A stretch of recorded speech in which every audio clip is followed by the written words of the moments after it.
Hello, hello! My name is Kallista, and welcome back to Stray Gods, the role-playing musical. In the last episode, we managed to convince Aphrodite not to go through with the ritual, and, as thanks, she pointed us towards Medusa. That is who Aphrodite believes could be involved in Calliope's murder. Now, we've returned to Persephone. She's congratulating us. However, this is what I'm feeling. I don't like meddling in other people's lives. I don't like telling people what they should or shouldn't do, because I wouldn't like it if they did that to me. So I do feel very, very conflicted right now. I still don't know if I did the right thing. Well, it was never up to you, Grace. The choice has always been Aphrodite's. Look at it this way. At least she has a chance now. And whether she uses it, we'll see. I remember the last time I passed on my Eidolon. 1952. I was married to, well, I'd say you'd call him a gangster. More of a thug. A mean, vicious little thug. Persephone saved me from him. Tore his head clean off. But not before he fired a shotgun into her chest. My chest? Whatever. Ooh. This is feeling more and more like we're gonna lose ourselves. We are gonna cease to be Grace, and we're gonna be Calliope, whether we like it or not. Do you remember who you were before? I still am her. Chastity, that is. You can see why I switched names. I remember being disgusted I was ever that weak. Persephone made me strong. But it never really goes away. We all have our sordid history, our personal horrors, building up like sediment around our souls. You can't let it bury you, Grace. You are the only one who can keep your head afloat. Oh. I'm sorry.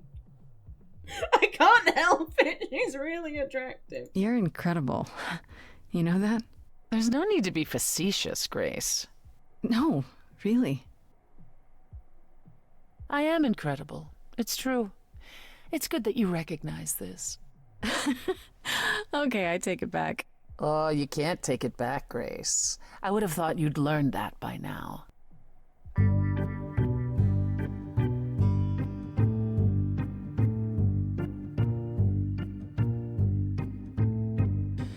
After centuries of cruel injustice, everybody working against me, every idol but for one, violent with apathy.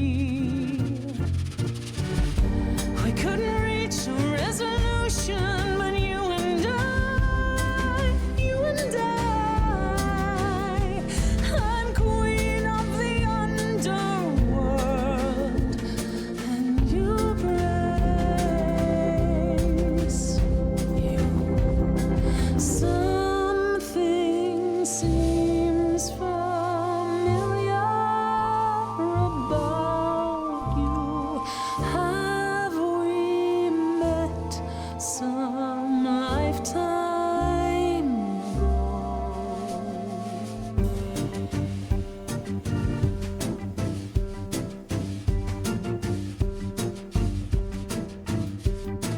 Gods like me don't have too much to hope for.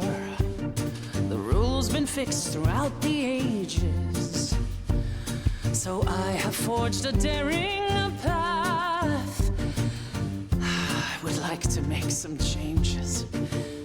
You see, we can win a revolution, you and I, you and I.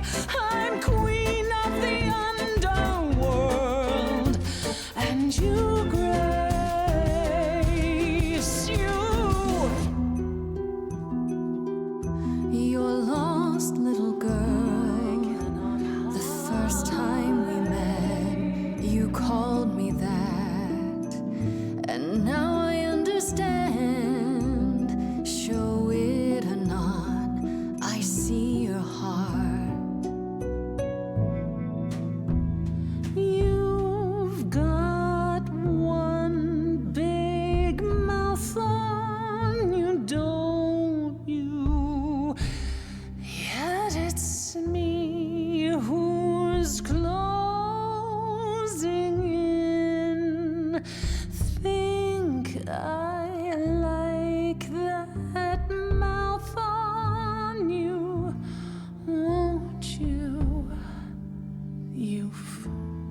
overstate your welcome. Time to go home. Get out of here, Grace.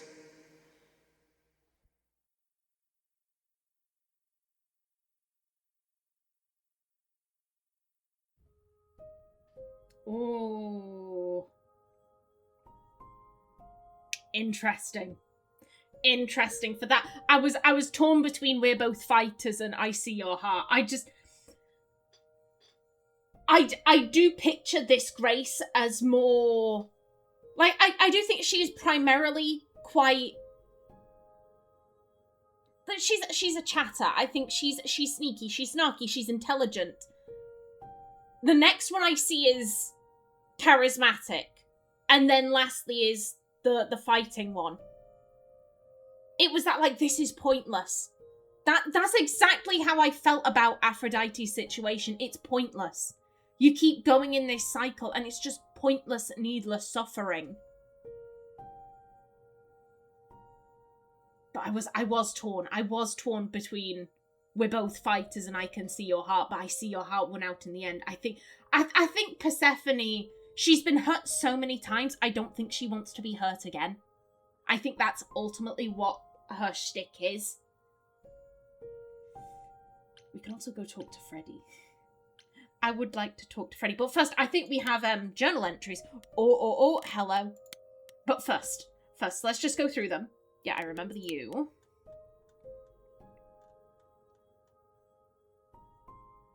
Yes. Hermes. Yes. Aphrodite. Yeah, I think I read that. I went to Aphrodite's party, and it was less of a party and more of a funeral. I guess Aphrodite never quite got over her terrible experience during the war, so now she passes on her eidolon every 20 years or so in order to forget what happened to her for a while. The entire thing sounds really macabre, but a lot of the other idols seem okay with it. Everyone except for Calliope, it seemed. Eros told me about what Aphrodite went through during the war, how she was kidnapped by the enemy, how she was freed by her husband Hephaestus, who she never even got to thank or say goodbye to. She's riddled with so much guilt and trauma, and she can't escape any of it. As soon as her memories return, she's in constant agony, even if she hides it pretty well. Even so, he doesn't know what she's doing is right. Oh, he doesn't think what she's doing is the right answer to her problems. It certainly hasn't helped so far. I told Eros that I'd try to persuade Aphrodite to hold on. Who knows, maybe it's not even possible. I have to try because what she's been doing to cope, this clearly isn't the answer. In the end, I inspired Aphrodite to continue living. She's going to hold on and keep trying. I hope I didn't offend her too much during the song, but I had to do it. She's so regal and amazing. If anyone can do it, she can. Apollo.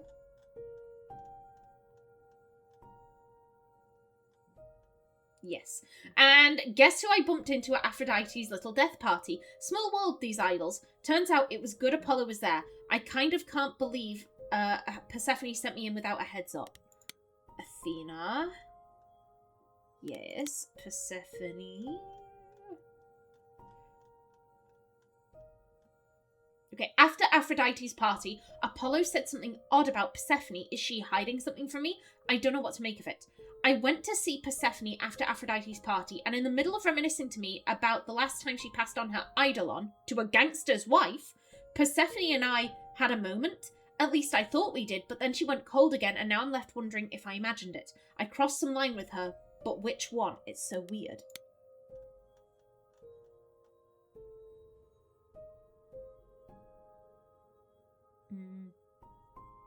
Okay, so I guess I don't remember reading this.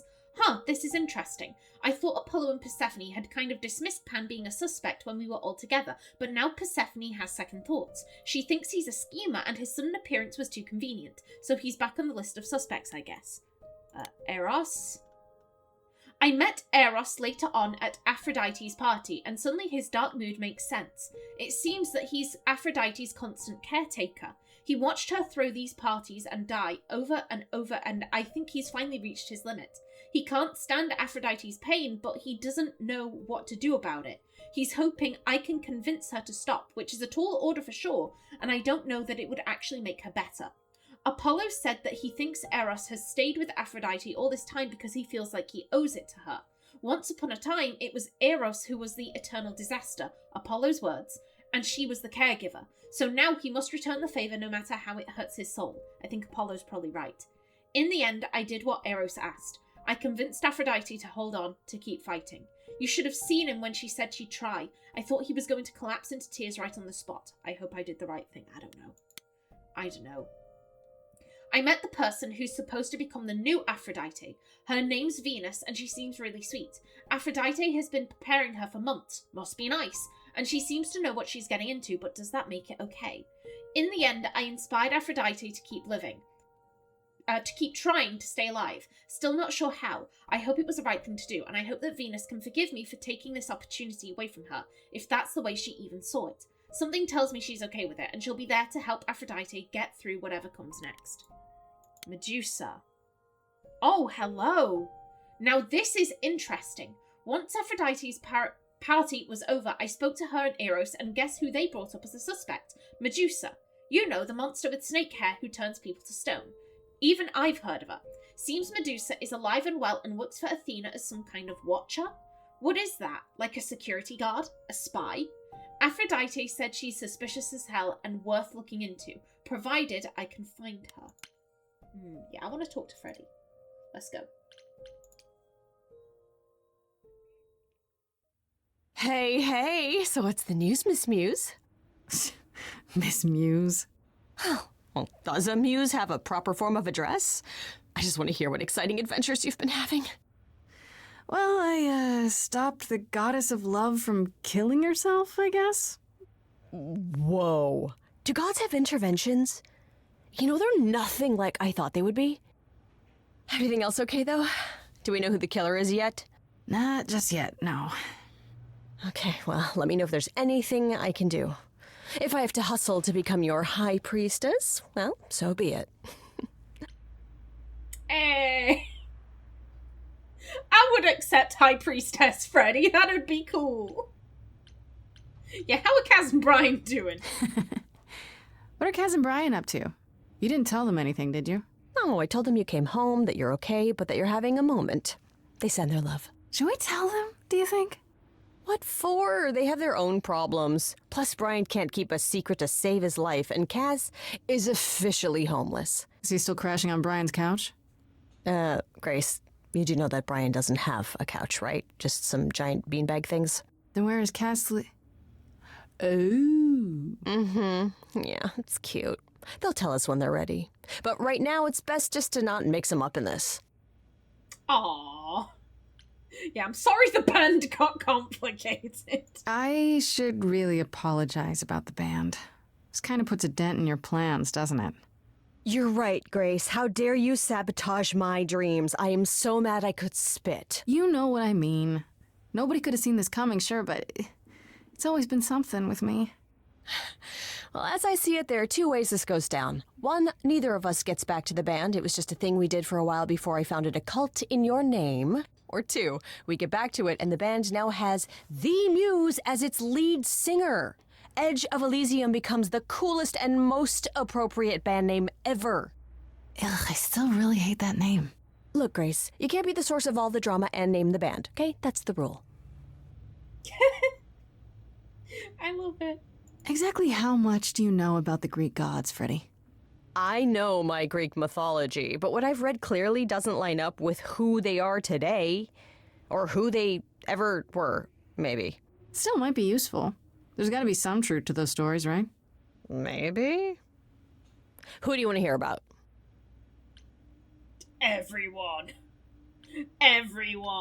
Do you know anything about the Muses? Or Calliope in particular? Yeah, for starters, there were supposed to be 9.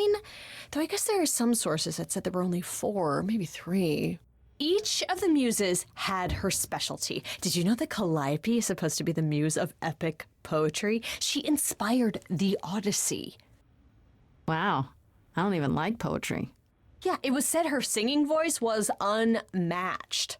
So they got that part right, at least. Did she also lead the ancient Greeks in giant choreographed dance numbers? No, but she once turned a bunch of snobby princesses into magpies, so there's that.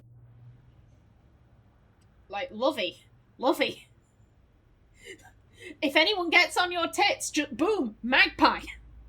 Everyone, magpies. The gig went badly, magpies. Tell me about Apollo. What about Apollo? Okay, so the prophecy stuff checks out. Apollo was god of the sun and light, but also kind of enlightenment in general. He's always talked about as this beautiful and cultured god involved with the arts and the muses, kind of a Renaissance man before the Renaissance. He's clearly had a rough time since those days. Well, he was also a giant horn dog, Grace. I can list off like a dozen men and women Apollo has had as lovers, and there's probably more. Weren't they all like that, though? I mean, Apollo's no Zeus. He never assaulted anyone as a swan. And no, they aren't all like that. Our sun god had a reputation. Yeah. Not many people could live up to Zeus's reputation. Jesus Christ. Tell me what you know about Persephone.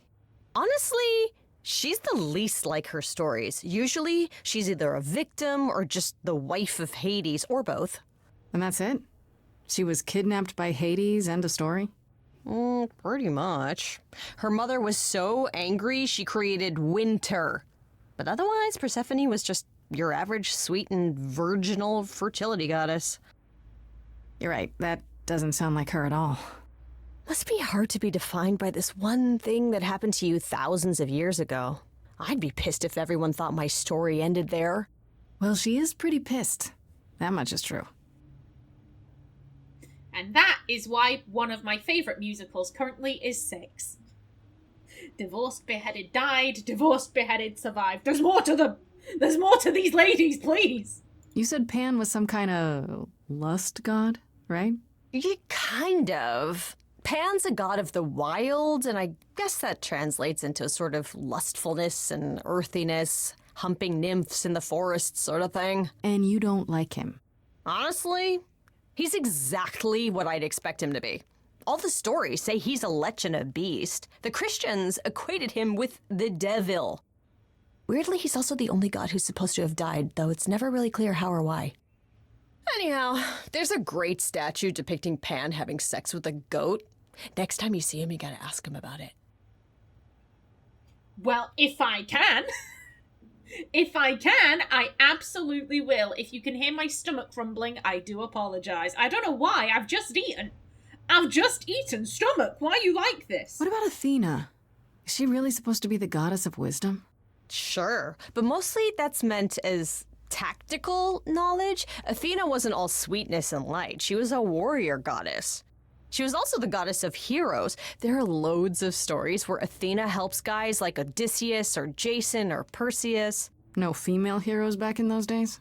Yeah, guess not. Women were the weaker sex, which maybe is why Athena was portrayed as being vindictive. She cursed Medusa, one of her own priestesses. She turned people into spiders, struck them blind, started the Trojan War. It's the whole thing. Not being as wise as advertised is on brand for her, then. I'm so happy that they're bringing up stuff I said. Medusa, Ariadne, being pissy that she didn't get a golden apple. Like, I'm so happy. Thank you. Vindication. Just how many of these gods are there? From what I've heard, lots of idols live around here. Well, there are tons of minor gods in Greek mythology, hundreds even, depending on how you define them. Oddly, there's never any mention of the word idols in relation to them. Maybe it's like how people worshipped idols? I sort of assumed it was related to the eidolon. Which is a Greek word, but I think it means ghost. An image of someone after they die. Makes sense. Me? I'm more amazed at all the big names missing. Not just Zeus and Hades, most of the Olympians seem to be gone. Makes you think about what's been lost. But also, what might still be out there. Yeah, I have been thinking, where's Zeus? Why is Athena leading? Where's Hera? She was the queen of the gods. So, like, where's Zeus and Hera? Where are they? You think there might be other gods out there? Well, there are all those gods the idols say wandered off. We don't know they're dead for sure, right? They could be living it up in Australia. Who would know? Then there are all the other mythologies, hundreds of cultures, each with their own pantheon. So what's so special about the Greeks? That only their gods are real, right? All those other pantheons could be living in secrecy, just like the idols. And that means they're hidden from each other, too. Oh, they could be everywhere, and no one would know. It's like a whole other secret side to the world. Yeah, it's cool, right? I hope I get to meet Ganesha one day. Or maybe Lakshmi? I legit was thinking Lakshmi living it up large in LA. Oh my god. I mean, Lakshmi is one of the few Hindu gods I can remember the name of. But that's all I was thinking. Just, oh yeah, Lakshmi's living up large in LA. Oh my... Game, we're on the same wavelength, game. We're on the same wavelength. Okay, enough about mythology. I wonder how much of those stories are true. Yeah, it's hard to say. I'm giving you the quick version. There are reams of textbooks out there covering all this, but even they rarely agree with each other. Really? Nothing definitive? Ancient Greece was 3,000 years ago, Grace. Not much information survived all that time, if it was even valid to begin with. Yeah, how do you think they've stayed a secret? You know what I find weird? That the idols have managed to remain completely secret all these years. Sure, they have magic and whatnot, but in all this time, nobody's found them out? Athena is that good? Who says nobody has found them out? The way I see it, it's like UFOs. Okay, I have to hear this. Okay, so you could have real evidence that UFOs exist and that governments have covered it up and people still wouldn't believe it. Why? Because they'd get laughed at if they admitted it. Imagine the headline, Greek gods exist and are living among us. What website would even run that? Weird conspiracy ones. Yeah, you're right. Okay. No more questions, Freddie. No more questions. Okay, that's enough questions for now. You sure? I can talk all day. You know I can. I'll check back with you soon, Freddie. Time for more mystery solving. I love Freddie. I love Freddie. Yeah, the game is saying go talk to Pan, but I'm like, there's an option to talk to Persephone, so I'm gonna go try. I'm gonna go try, and if she tells me to piss off, I'll piss off. It's Reed.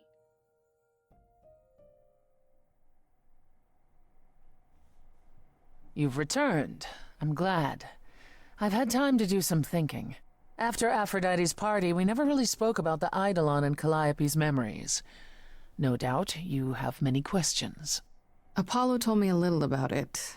He did say I should talk to you, though. Did he now? Is there anything you'd like to ask? Okay. Yeah. This is what I'd be shit scared of. I'd be absolutely petrified of just ceasing to be me. When all these memories start to return, will I feel different? First, you'll have dreams. Places you've never been, people you've never met. But unlike with normal dreams, these will linger. Then they will come while you're awake. Sudden flashes or snippets of déjà vu.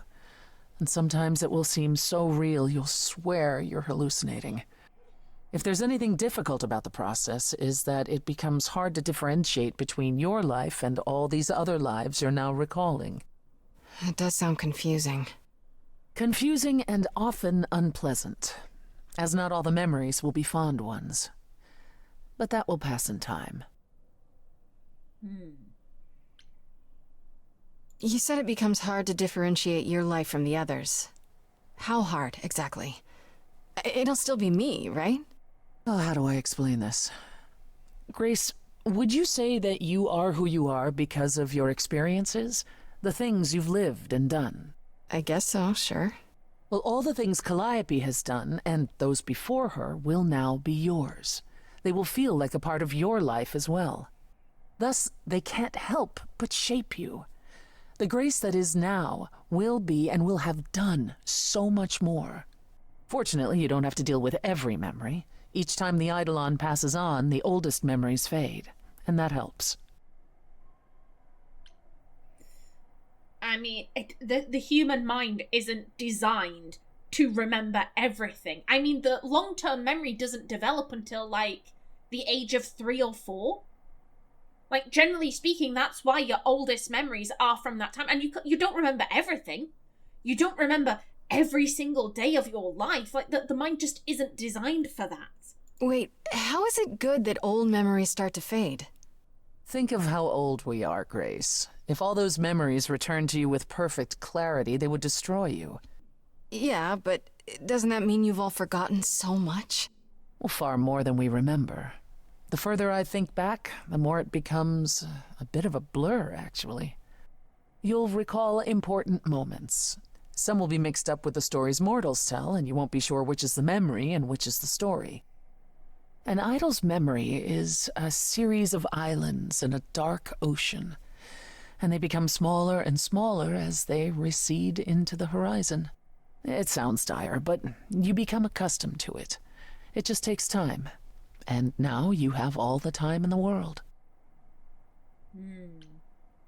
Yeah, do you mind us asking this question? How many times have you died? Can I ask that? We call it passing on. I've lost track of just how many times I've passed on my eidolon. A dozen? It's happened less often in more recent eras. And the one you told me about, the woman married to that gangster, she was the most recent? I don't think of Chastity as a she. That was me, just as the one my husband blasted with a shotgun was also me. It was one of the few times I wasn't able to prepare my successor. We were friends, yes, but I didn't know what Persephone was, and I had no idea what I'd just become. That must have been difficult. It was more difficult taking over my dead husband's territory. Women weren't often mobsters in those days. Yeah, she probably was. She probably was. I would believe it. She's a bad bitch. Were you really a gangster? I've heard it said, but it sounds... Let me put it this way. I felt as if I'd been blessed by a dying woman who saved me from a prison of my own making. I didn't know what I was, but I was free. I felt more alive than I'd ever felt before, and strong enough to toss an ox 10 feet. Did I set out to become a mobster? Not exactly. My husband's friends thought I'd murdered him, however, so they came after me. And one thing led to another. Oh, I see. Athena found me just as my memories were starting to return. I wasn't permitted to continue doing something so noticeable, so I was carted off to Olympus. It's too bad, really. I was an excellent mobster. I bet you were. I bet you were, madam. Wait, you said that Persephone passed on her eidolon as she lay dying. What if she had just died? The eidolon will keep us alive for a time, even in the most horrific circumstances, in hopes that there's someone to pass it on to. What if there isn't? What if Chastity had died before you were shot? Well, then the line of Persephone would have ended then and there. Oh, there are some stories that say an eidolon will go wandering, that it never really dies. And who knows if there's any truth to that. It's not exactly something we've had the opportunity to study. All we know is that many idols have left us forever. They've died, and that's how it happens. It's a lot to consider. Assuming I'll even have time to worry about it, what with the trial coming. Either the trial will end poorly, in which case all of this is moot, or it will end well, and you will have plenty of time to digest.